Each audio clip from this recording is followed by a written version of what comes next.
ಮಧುಮೇಹ ಶುಗರ್ ಇರುವವರು ಖಾಲಿ ಹೊಟ್ಟೆಗೆ ಇಂತಹ ಆಹಾರವನ್ನು ತಿನ್ನುತ್ತಾ ಬಂದರೆ ಮಧುಮೇಹ ಕಡಿಮೆಯಾಗುತ್ತಾ ಬರುತ್ತದೆ. ನಿಮಗೆ ಶುಗರ್ ಲೆವೆಲ್ ಆಗಾಗ ಏರುಪೇರಾಗಿ ನಿಮ್ಮ ಆರೋಗ್ಯ ಹದಗೆಡುತ್ತಾ ಹೋಗುತ್ತಿದ್ದರೆ ಮತ್ತು ಮಾನಸಿಕ ನೆಮ್ಮದಿ ಹಾಳಾಗಿದ್ದರೆ ಬೆಳಗಿನ ಸಮಯದಲ್ಲಿ ಖಾಲಿ ಹೊಟ್ಟೆಯಲ್ಲಿ ಇವುಗಳನ್ನು ಸೇವಿಸಿ ನೋಡಿ. ಇದರಿಂದ ಕ್ರಮೇಣವಾಗಿ ನಿಮ್ಮ ಶುಗರ್ ಲೆವೆಲ್ ಕಂಟ್ರೋಲ್ಗೆ ಬರುತ್ತದೆ. ಸಕ್ಕರೆ ಕಾಯಿಲೆಯನ್ನು ಅತ್ಯಂತ ಪರಿಣಾಮಕಾರಿಯಾಗಿ ನಿರ್ವಹಣೆ ಮಾಡಿಕೊಳ್ಳಬೇಕು ಎಂದು ಅಂದುಕೊಂಡರೂ ಕೂಡ ಅದು ಸಾಧ್ಯವಾಗುವುದಿಲ್ಲ. ನಮ್ಮ ಆಹಾರ ಪದ್ಧತಿಯಲ್ಲಿ ನಿಯಂತ್ರಣ ಇಲ್ಲದಿರುವುದು ಮತ್ತು ಜೀವನ ಶೈಲಿಯಲ್ಲಿ ನಾವಾಗಿಯೇ ಮಾಡಿಕೊಂಡ ಬದಲಾವಣೆಗಳು ನಮ್ಮ ಸಕ್ಕರೆ ಕಾಯಿಲೆಯನ್ನು ಹತೋಟಿ ತಪ್ಪುವಂತೆ ಮಾಡಬಲ್ಲವು. ನಾವು ಬೆಳಗಿನ ಸಮಯದಲ್ಲಿ ಖಾಲಿ ಹೊಟ್ಟೆಯಲ್ಲಿ ತೆಗೆದುಕೊಳ್ಳುವ ಕೆಲವೊಂದು ಆಹಾರಗಳು ನಮ್ಮ ಶುಗರ್ ಲೆವೆಲ್ ಮೇಲೆ ಪರಿಣಾಮ ಬೀರಬಲ್ಲವು, ಅಂದರೆ ನಮ್ಮ ಶುಗರ್ ಲೆವೆಲ್ ಕಂಟ್ರೋಲ್ ಮಾಡುತ್ತವೆ. ಹಾಗಾದರೆ ಯಾವ ಆಹಾರಗಳನ್ನು ನಾವು ಖಾಲಿ ಹೊಟ್ಟೆಯಲ್ಲಿ ಸೇವಿಸಿದರೆ ನಮಗೆ ಹೆಚ್ಚು ಅನುಕೂಲವಾಗುತ್ತದೆ ಮತ್ತು ನಾವು ಸುಲಭವಾಗಿ ನಮ್ಮ ಸಕ್ಕರೆ ಕಾಯಿಲೆಯನ್ನು ನಿರ್ವಹಣೆ ಮಾಡಬಹುದು ಎಂದು ಇಲ್ಲಿ ತಿಳಿಯೋಣ ಬನ್ನಿ ಸ್ನೇಹಿತರೆ. ಯಾರಿಗೆಲ್ಲ ಶುಗರ್ ಇದೆ ನಿಮ್ಮ ಸ್ನೇಹಿತರಿಗೆ ಈ ವಿಡಿಯೋವನ್ನು ಶೇರ್ ಮಾಡಿ. ವಿಟಮಿನ್ ಸಿ ಹಾಗೂ ಆಂಟಿಆಕ್ಸಿಡೆಂಟ್ ಗುಣಗಳನ್ನು ಅಗಾಧ ಪ್ರಮಾಣದಲ್ಲಿ ಹೊಂದಿರುವ ನೆಲ್ಲಿಕಾಯಿಯು ಒಟ್ಟಾರೆ ಆರೋಗ್ಯಕ್ಕೆ ಹೆಚ್ಚಿನ ಪ್ರಮಾಣದಲ್ಲಿ ಕೊಡುಗೆ ನೀಡುತ್ತದೆ. ಇದು ಮೇದೋಜೀರಕ ಗ್ರಂಥಿಯ ಕಾರ್ಯವನ್ನು ವರ್ಧಿಸುತ್ತದೆ, ರಕ್ತದಲ್ಲಿ ಸಕ್ಕರೆ ಮಟ್ಟವನ್ನು ಕಾಪಾಡಿಕೊಳ್ಳಲು ಸಹಾಯ ಮಾಡುತ್ತದೆ. ಹೀಗಾಗಿ ನೆಲ್ಲಿಕಾಯಿಯನ್ನು ದಿನನಿತ್ಯ ಸೇವನೆ ಮಾಡಿ. ಪ್ರತಿದಿನ ಸ್ವಲ್ಪ ಪ್ರಮಾಣದಲ್ಲಿ ನೆಲ್ಲಿಕಾಯಿ ರಸ ಸೇವನೆ ಮಾಡಿ ಅಥವಾ ಇಡೀ ನೆಲ್ಲಿಕಾಯಿಯನ್ನು ತಿನ್ನಿ. ಇದರಿಂದ ರಕ್ತದಲ್ಲಿನ ಸಕ್ಕರೆ ನಿರ್ವಹಣೆ ಗಮನಾರ್ಹವಾಗಿ ನಿಯಂತ್ರಣಕ್ಕೆ ಬರುತ್ತದೆ. ಅದರಕ್ಕೆ ಕಹಿ ಉದರಕ್ಕೆ ಸಿಹಿ ಎಂಬ ಮಾತಿದೆ. ಇದು ಹಾಗಲಕಾಯಿ ವಿಚಾರದಲ್ಲಿ 100ಕ್ಕೆ 100ರಷ್ಟು ಸತ್ಯ. ಹಾಗಲಕಾಯಿಯು ರಕ್ತದಲ್ಲಿನ ಸಕ್ಕರೆ ಮಟ್ಟವನ್ನು ನಿರ್ವಹಿಸಲು ನಾವು ಸೇವಿಸಬಹುದಾದ ಪರಿಣಾಮಕಾರಿ ಆಹಾರವಾಗಿದೆ. ಬೆಳಗ್ಗೆ ಖಾಲಿ ಹೊಟ್ಟೆಯಲ್ಲಿ ಸ್ವಲ್ಪ ಹಾಗಲಕಾಯಿ ಸೇವನೆ ಮಾಡುವುದರಿಂದ ರಕ್ತದಲ್ಲಿ ಸಕ್ಕರೆ ಅಂಶವನ್ನು ನಿಯಂತ್ರಿಸಬಹುದಾಗಿದೆ. ಮೆಂತ್ಯ ಕಾಳುಗಳು. ಮೆಂತ್ಯ ಕಾಳುಗಳಲ್ಲಿ ಕರಗುವ ನಾರಿನ ಅಂಶ ಇರಲಿದ್ದು ಇದು ನಮ್ಮ ರಕ್ತದಲ್ಲಿ ಸಕ್ಕರೆ ಪ್ರಮಾಣ ಹೀರಿಕೊಳ್ಳುವ ಸಾಧ್ಯತೆಯನ್ನು ನಿಧಾನ ಮಾಡುತ್ತದೆ. ಇದರಿಂದ ಬ್ಲಡ್ ಶುಗರ್ ಲೆವೆಲ್ ನಿರ್ವಹಣೆಯಾಗುತ್ತದೆ. 1 ಟೇಬಲ್ ಚಮಚ ಮೆಂತ್ಯ ಕಾಳುಗಳನ್ನು ನೀರಿನಲ್ಲಿ ಇಡೀ ರಾತ್ರಿ ನೆನೆ ಹಾಕಿ ಬೆಳಿಗ್ಗೆ ಖಾಲಿ ಹೊಟ್ಟೆಯಲ್ಲಿ ಕುಡಿಯುವುದರಿಂದ ಬ್ಲಡ್ ಶುಗರ್ ಲೆವೆಲ್ ಆರೋಗ್ಯಕರವಾಗಿ ನಿರ್ವಹಣೆ ಆಗುತ್ತದೆ ಮತ್ತು ಇನ್ಸುಲಿನ್ ಸೂಕ್ಷ್ಮತೆಯನ್ನು ಅಭಿವೃದ್ಧಿಪಡಿಸುತ್ತದೆ.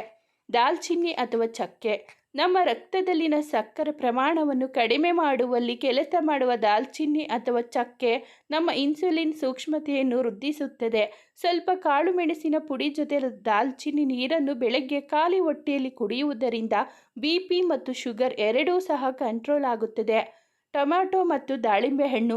ಟೊಮ್ಯಾಟೊ ಮತ್ತು ದಾಳಿಂಬೆ ಹಣ್ಣುಗಳಲ್ಲಿ ಆಂಟಿಆಕ್ಸಿಡೆಂಟ್ ಅಂಶಗಳ ಜೊತೆಗೆ ವಿಟಮಿನ್ ಹಾಗೂ ಖನಿಜಾಂಶಗಳ ಪ್ರಮಾಣ ಕೂಡ ಹೆಚ್ಚಾಗಿ ಸಿಗುತ್ತದೆ. ಇದು ನಮ್ಮ ಹೃದಯದ ಆರೋಗ್ಯಕ್ಕೆ ಬಹಳ ಸಹಕಾರಿ. ಟೊಮ್ಯಾಟೊ ಹಣ್ಣುಗಳಲ್ಲಿ ಲೈಕೋಪಿನ್ ಎನ್ನುವ ಅಂಶ ಇರಲಿದ್ದು ಇದೊಂದು ಶಕ್ತಿಯುತವಾದ ಆಂಟಿಆಕ್ಸಿಡೆಂಟ್ ಆಗಿರಲಿದೆ. ಇದು ಕೊಲೆಸ್ಟ್ರಾಲ್ ಪ್ರಮಾಣವನ್ನು ತಗ್ಗಿಸುವ ಕೆಲಸ ಮಾಡುತ್ತದೆ. ದಾಳಿಂಬೆ ಹಣ್ಣಿನ ಜ್ಯೂಸ್ ನಮ್ಮ ದೇಹದಲ್ಲಿ ರಕ್ತ ಸಂಚಾರವನ್ನು ಹೆಚ್ಚಿಸಿ ಉರಿಯೂತವನ್ನು ಕಡಿಮೆ ಮಾಡುತ್ತದೆ.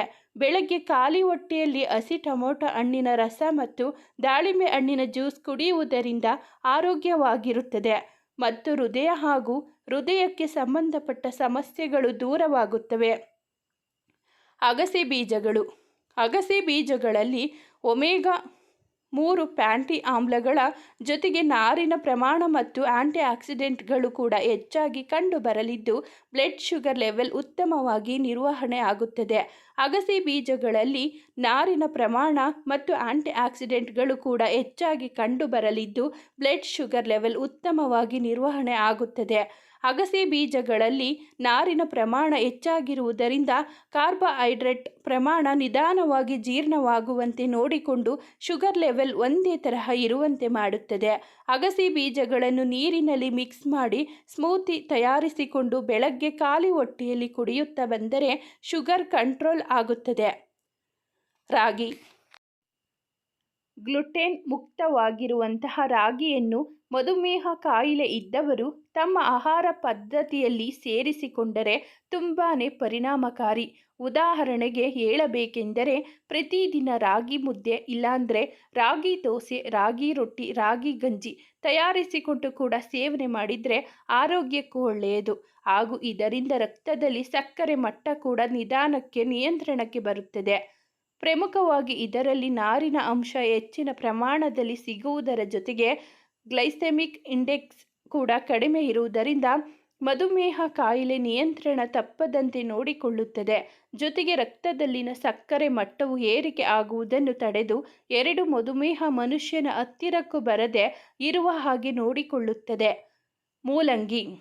ಮೂಲಂಗಿ ಅಂದರೆ ಹೆಚ್ಚಿನವರಿಗೆ ಆಗಿ ಬರಲ್ಲ, ಯಾಕಂದರೆ ಈ ತರಕಾರಿಯ ಕಂಡುಬರುವ ಗಾಢವಾದ ವಾಸನೆ ಹಾಗೂ ಬೇರೆ ತರಕಾರಿಗೆ ಹೋಲಿಸಿದರೆ ಮೂಲಂಗಿ ಸ್ವಲ್ಪ ಅಗ್ಗವಾಗಿ ದೊರಕುತ್ತದೆ ಎಂಬ ಕಾರಣಕ್ಕೆ ಹೆಚ್ಚಿನವರು ಈ ತರಕಾರಿಯಿಂದ ದೂರ ನಿಲ್ಲುತ್ತಾರೆ.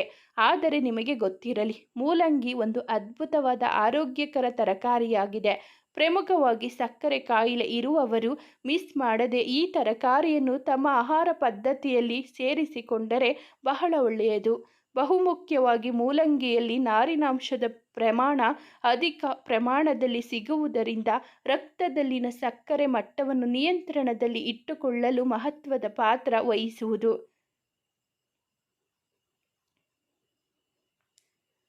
ನೇರಳೆ ಹಣ್ಣು. ಬೇಸಿಗೆ ಮತ್ತು ಮಳೆಗಾಲದಲ್ಲಿ ಸಿಗುವ ಮಧುಮೇಹ ನಿಯಂತ್ರಣಕ್ಕೆ ನೇರಳೆ ಹಣ್ಣು ತಿನ್ನುವ ಮೂಲಕ ಶುಗರ್ ಲೆವೆಲ್ ಅನ್ನು ನಿಯಂತ್ರಿಸಬಹುದು. ಇದು ಅತ್ಯುತ್ತಮ ಮಧುಮೇಹ ಆಹಾರವಾಗಿದೆ. ಇದು ರಕ್ತದಲ್ಲಿನ ಸಕ್ಕರೆಯನ್ನು ನಿಯಂತ್ರಿಸುತ್ತದೆ ಎಂದು ಅನೇಕ ಸಂಶೋಧನೆಗಳಿಂದ ಕಂಡುಬಂದಿದೆ. ಇದನ್ನು ಸರಿಯಾಗಿ ತಿನ್ನುವುದರಿಂದ ಮಧುಮೇಹವನ್ನು ನಿಯಂತ್ರಣದಲ್ಲಿ ಇಡಬಹುದು. ಈ ಹಣ್ಣನ್ನು ತಿನ್ನುವುದರಿಂದ ಏನು ಪ್ರಯೋಜನ? ಮಧುಮೇಹ ಚಿಕಿತ್ಸೆ, ತೂಕ ನಷ್ಟ ಮತ್ತು ರೋಗ ನಿರೋಧಕ ಶಕ್ತಿಯನ್ನು ಹೆಚ್ಚಿಸುವುದರ ಹೊರತಾಗಿ ಅಧಿಕ ರಕ್ತದ ಸಕ್ಕರೆಯಲ್ಲಿ ಕಡಿತ, ಆರೋಗ್ಯದ ಚರ್ಮ, ಆರೋಗ್ಯಕರ ಕೂದಲು, ಉತ್ತಮ ರಕ್ತ ಪರಿಚಲನೆ ಸಹಕಾರಿಯಾಗಿದೆ. ಸ್ನೇಹಿತರೆ, ಈ ಮಾಹಿತಿ ನಿಮಗೆ ಇಷ್ಟವಾಗಿದ್ದರೆ ಒಂದು ಲೈಕ್ ಮಾಡಿ, ನಮ್ಮ ಚಾನಲನ್ನು ಸಬ್ಸ್ಕ್ರೈಬ್ ಆಗಿ, ನಿಮ್ಮ ಫ್ರೆಂಡ್ಸ್ ಆ್ಯಂಡ್ ಫ್ಯಾಮಿಲಿಗೆ ಶೇರ್ ಮಾಡಿ. ಮುಂದಿನ ವಿಡಿಯೋದಲ್ಲಿ ಭೇಟಿಯಾಗೋಣ. ಧನ್ಯವಾದಗಳು.